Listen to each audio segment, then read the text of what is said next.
ท่ามกลางหน้าประวัติศาสตร์และตำนานที่ถูกเล่าขานผ่านสายลมแห่งที่ราบสูงมีเรื่องราวหนึ่งที่ถูกส่งต่อผ่านเสียงแคนและประกายไฟเรื่องราวของบุรุษผู้หนึ่งที่ไม่ได้มีรูปโฉมงดงามดั่งเทพบุตรตรงกันข้ามเขาเกิดมาพร้อมกับรูปลักษณ์ที่ผู้คนต่างเบือนหน้าหนีแต่หัวใจของเขากลับยิ่งใหญ่พอที่จะท้าทายสวรรค์นี่คือมหากาพย์การต่อสู้เพื่อมวลมนุษยชาติ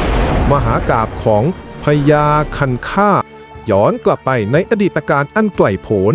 ณอินทปัตมหานครอาณาจักรที่เจริญรุ่งเรืองที่สุดในดินแดนสุวรรณภูมิ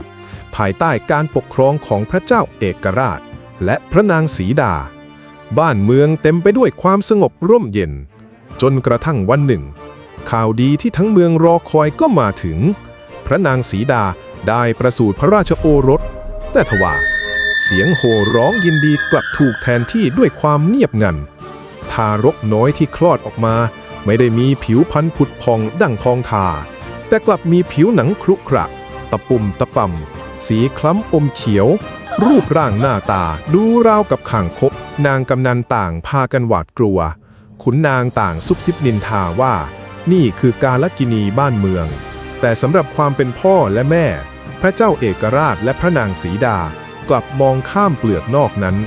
ทั้งสองกอดทารกน้อยด้วยความรักอันบริสุทธิ์และตั้งชื่อให้พระองค์ว่ากุมารคันคากซึ่งแปลว่าคางคกน้อยวันเวลาผ่านไปกุมารเติบโตขึ้นท่ามกลางสายตาเหยียดหยามของชาวเมืองแต่พระองค์กลับไม่เคยโกรธแค้นกุมารน้อยมีสติปัญญาเป็นเลิศศึกษาพระธรรมจนแตกฉานมีเมตตาต่อทุกสรรพสิ่งไม่ว่าจะเป็นขอทานต่ำต้อยหรือสัตว์ป่าที่บาดเจ็บพระองค์มักจะเสด็จไปนั่งสมาธิในป่าลึกจนบรรดาสิงสารราสัตว์ทั้งช้างม้าหรือแม้แต่พญานาคใต้บาดาลต่างก็มาหมอบกราบฟังธรรมจากพระองค์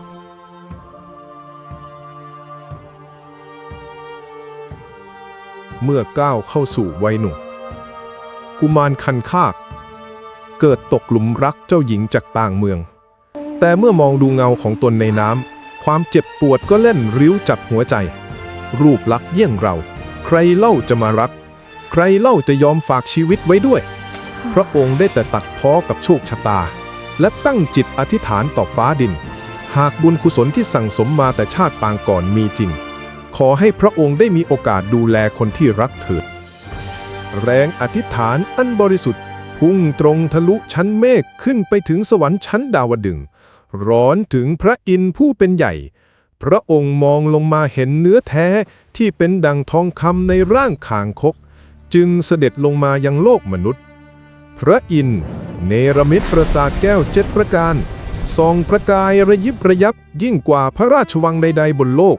พร้อมกับใช้สายน้ำทิพย์ฉโลมร่างของกุมารคันคากคราบผิวหนังที่ครุขระค่อยๆหลุดร่อนออกเผยให้เห็นร่างใหม่ของชายหนุ่มที่มีรูปร่างสง่างามผิวพรรณสว่างไสวดั่งเทพเมื่อชาวเมืองเห็นปาฏิหาริย์นี้ต่างก็พากันคุกเข่าสรรเสริญในบุญบารมีพระเจ้าเอกราชเห็นดังนั้นจึงสละราชสมบัติมอบแผ่นดินให้พระโอรสขึ้นครองราชย์ส่งพระนามว่าพญาคันคาก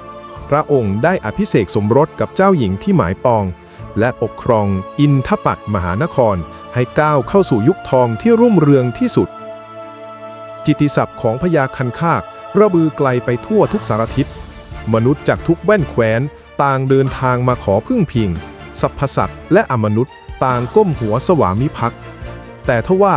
ความเจริญรุ่งเรืองนี้กลับกลายเป็นจุดเริ่มต้นของหายนะในยุคนั้นมนุษย์มีความเชื่อแต่โบราณว่าเมื่อถึงฤดูเพาะปลูกพวกเขาต้องฆ่าสัตว์ตัดชีวิตทำพิธีเส้นไหว้บวงสรวงพญาแถนเทพเจ้าสูงสุดผู้ควบคุมฝนฟ้าบนสวงสวรรค์แต่เมื่อพญาคันคากนำหลักธรรมคำสอนเรื่องความเมตตามาเผยแพร่มนุษย์ก็เลิกฆ่าสัตว์เส้นไหว้หันมารักษาศีลและบูชาพญาคันคากเพียงองค์เดียวพระยาแถนบนสวงสวรรค์เมื่อทอดพระเนตรลงมาเห็นควันธูปที่เคยลอยขึ้นมาบูชาตนกลับเหือดหายเห็นมนุษย์หมางเมินก็บังเกิดความน้อยเนื้อต่ำใจ และแปลเปลี่ยนเป็นความพิโรธโกรธเกรี้ยวอย่างรุนแรง ไอ้กษัตริย์มนุษย์หน้าใหม่มันบังอาจมาแย่งความศรัทธาของข้าในเมื่อพวกเจ้าไม่เห็นหัวข้าก็จงลิ้มรสความตายซะเถอะพญาแถนตวาดเล่นสวรรค์พร้อมกับออกคำสั่งประกาศจงปิดประตูน้ำบนสวรรค์ทุกบานห้ามมิให้ฝนตกลงไปบนโลกมนุษย์เป็นเวลา7 ปี7 เดือน7 วันวิกฤตการณ์ครั้งใหญ่ที่สุดในประวัติศาสตร์อุบัติขึ้นแผ่นดินที่เคยอุดมสมบูรณ์แตกระแหงเป็นร่องลึกแม่น้ำสายใหญ่แห้งขอดจนเห็นก้นบาดาลต้นไม้ใบหญ้าแห้งกรอบเป็นผุยผงสัตว์ป่าล้มตายเกลื่อนกลาดมนุษย์อดอยากหิวโหยจนแทบจะกินเนื้อกันเองเสียงร้องไห้คร่ำครวญดังระงมไปทั่วทั้งแผ่นดินชาวเมืองพระสงฆ์และสรรพสัตว์ที่เหลือรอดลากสังขารที่ผอมโซมารวมตัวกันที่หน้าปราสาทของพญาคันคากพากันหมอบกราบร่ำไห้ขอให้พระองค์ช่วยชีวิตพญาคันคากมองดูความพินาศของโลกมนุษย์ด้วยดวงตาที่แดงก่ำพระองค์กำหมัดแน่นทอดสายตามองขึ้นไปบนท้องฟ้าที่ไร้เมฆหมอกพญาแถนท่านเป็นถึงมหาเทพแต่กลับใช้ความตายของบริวารมาสนองโทสะตัวเองหากสวรรค์ไร้ความเมตตาข้าก็จะเป็นผู้ทลายสวรรค์นั่นเองพญาคันคากประกาศลั่นกลองรบนี่ไม่ใช่สงครามระหว่างแคว้นแต่เป็นสงครามระหว่างโลกมนุษย์และสวรรค์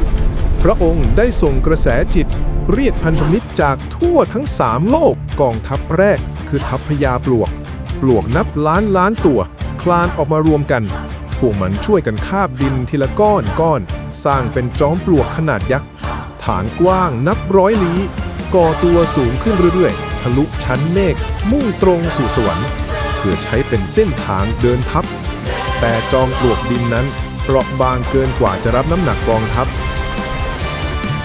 ทันใดนั้นทัพพญานาคและงูใหญ่จากใต้บาดาลนับแสนตัวก็เลื้อยทะยานขึ้นมา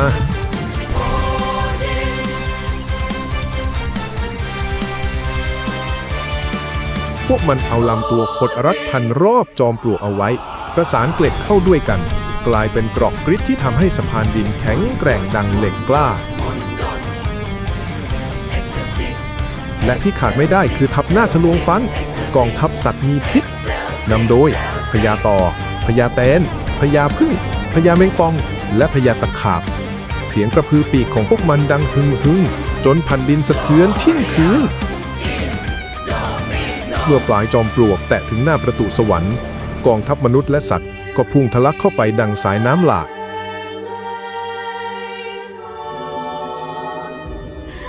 พญาแถนที่กำลังนั่งเสวยสุขตกตะลึงรีบสั่งให้เทวดาและทหารสวรรค์นับหมื่นคว้าอาวุธออกมาต้านทานบุกไปเอาชีวิตพวกเราคืนมาแต่ทหารสวรรค์ที่คุ้นเคยกับการใช้เวทมนต์ไม่เคยรับมือกับยุทธวิธีสงครามกองโจรของสัตว์พิษระดมสัตว์พิษเข้าใส่จนทหารสวรรค์ล้มกลิ้งผู้หล่นผู้รายร้องโหยหวนสวรรค์ชั้นฟ้าที่เคยสวยงามบัดนี้กลายเป็นสมรภูมิเลือดที่วุ่นวายสุดขีดในที่สุดทัพสวรรค์ก็แตกพ่ายพญาแถนหมดทางเลือดจึงคว้าหอบสายฟ้าไอ้คางคกโอหังเจ้ากล้าดีอย่างไรมาเหยียบถิ่นของข้า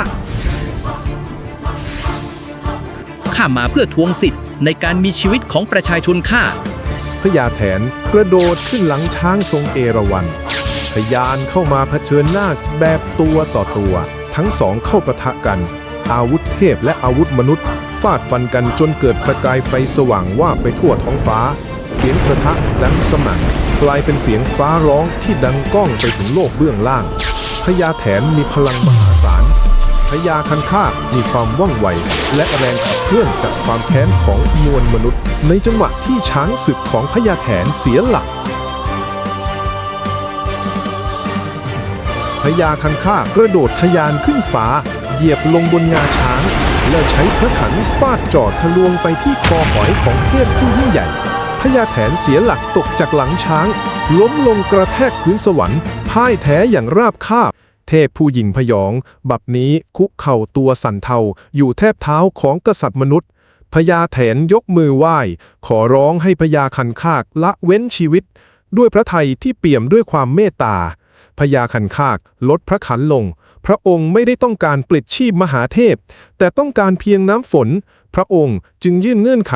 สัญญาสงบศึก3 ข้อที่พญาแถนต้องปฏิบัติตามไปชั่วกับลปวสาน ข้อที่หนึ่งนับแต่นี้ไป มนุษย์จะไม่ฆ่าสัตว์เส้นไหว้ท่านอีก แต่เมื่อถึงเดือน 6อันเป็นฤดูทำนา พวกเราจะจุดบั้งไฟ พุ่งขึ้นมาบนฟ้า เพื่อเป็นการส่งสัญญาณ เมื่อท่านเห็นบั้งไฟและได้ยินเสียงระเบิด ท่านจะต้องเปิดประตูน้ำส่งฝนลงมาให้พวกเราทันที ข้อที่สองเมื่อฝนตกลงมาถึงพื้นดิน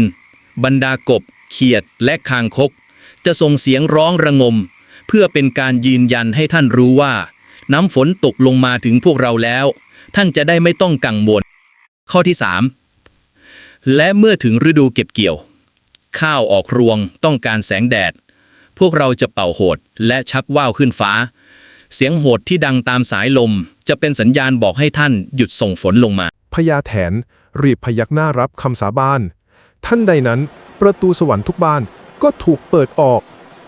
และนั่นคือปฐมบทของตำนานที่ถูกจารึกไว้ในสายเลือดของชาวอีสานจนถึงทุกวันนี้ เมื่อถึงเดือน 6ของทุกปี ลูกหลานชาวที่ราบสูงจะร่วมแรงร่วมใจกันจัด ประเพณีบุญบั้งไฟ ประดับประดาบั้งไฟอย่างสวยงาม และจุดทะยานขึ้นสู่ท้องฟ้า ไม่ใช่แค่เพื่อความสนุกสนาน แต่เพื่อรักษาสัจจะวาจาที่บรรพบุรุษอย่างพญาคันคากได้ทำไว้กับสวรรค์ เป็นเครื่องเตือนใจว่าไม่ว่าอุปสรรคจะยิ่งใหญ่ดังเทพเจ้า หากมนุษย์มีความสามัคคีและสู้เพื่อสิ่งที่ถูกต้อง เราก็สามารถพลิกฟ้าคว่ำแผ่นดินได้เช่นกัน ถ้าคุณชอบเรื่องราวตำนานพื้นบ้านที่เต็มไปด้วยความตื่นเต้นและข้อคิดลึกซึ้งแบบนี้ อย่าลืมกด Subscribe และกดกระดิ่งแจ้งเตือนให้ช่อง Like Rock Tale ของเราด้วยนะครับ แล้วพบกันใหม่ในตำนานบทหน้า สวัสดีครับ